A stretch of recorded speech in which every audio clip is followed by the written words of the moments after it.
Oh, this is a great question. I get asked this frequently. Can you come in and help us get certified for whatever? Usually it's some quality standard or whatever. Not every industry has a little different standard, but they're all based on the same things.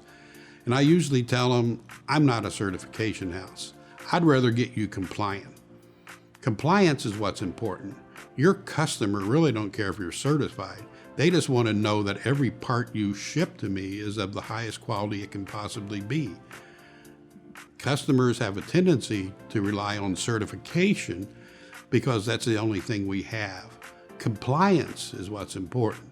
Compliance means, as I said, every part you ship to your customer is to specification, made correctly, and will satisfy their customer when they deliver it to them. So compliance is many times more important than certification. Certification is a tool, it's a check the box so that your customer can feel that you are being compliant, but I have a lot of clients who call me in for help because they can't make quality product. They're certified, but they're not compliant.